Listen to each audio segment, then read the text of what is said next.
Okay, this is our simple basic harmonic motion problem. A small object is attached to a horizontal spring pushed to position x equals -a and then released. The object undergoes simple harmonic motion with period t. How long does it take for the object to travel a total distance of 3a in terms of t? And we're going to solve this graphically in order to make it extra easy to understand. This is the object. It was pulled to a position of -a.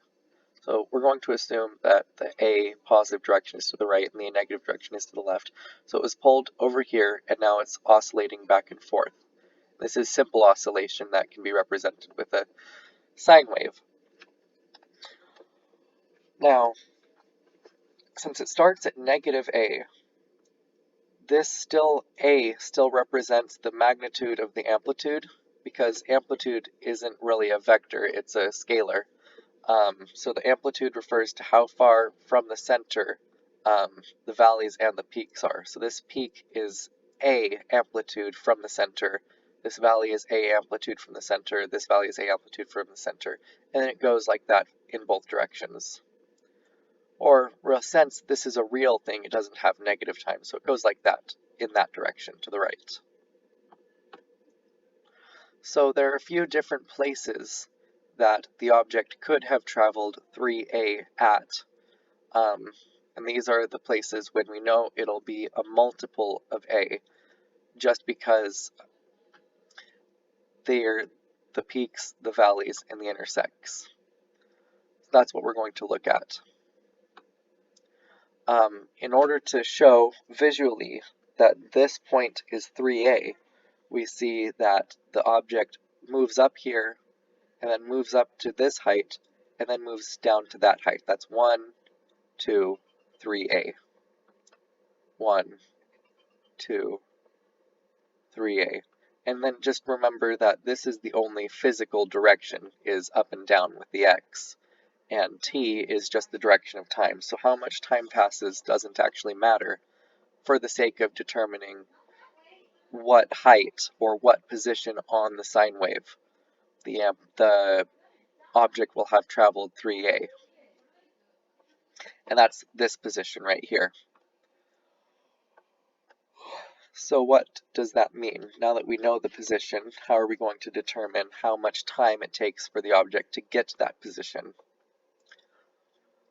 Or how long does it take for the object to travel a total distance of 3a in terms of t to get to this position? Once again, we can show that graphically. We know that t, a period t, represents how long it takes for the position at one peak or valley to get to the same position of another peak or valley. So this valley to this valley is 1t. That's how a period is defined. And so,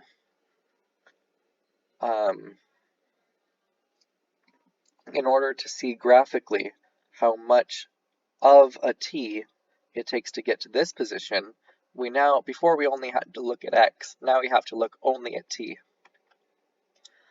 We know that this is half t because it occurs halfway between these two, and then we know that this occurs halfway between half t and 0, so it's 1/4 t.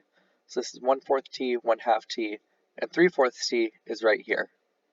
So it takes 3/4 t to get to, for the object to have traveled a distance of 3a. Or the object travels a distance of 3a after a time of 3/4 t. That was our simple basic harmonic motion problem. And what's good about this problem is it shows that there's nothing secret about the sine wave. You just need to remember that this is the x direction, this is the time direction, and as long as you know how to represent things with the sine wave and what it means, you can answer basically any question about a simple harmonic oscillator.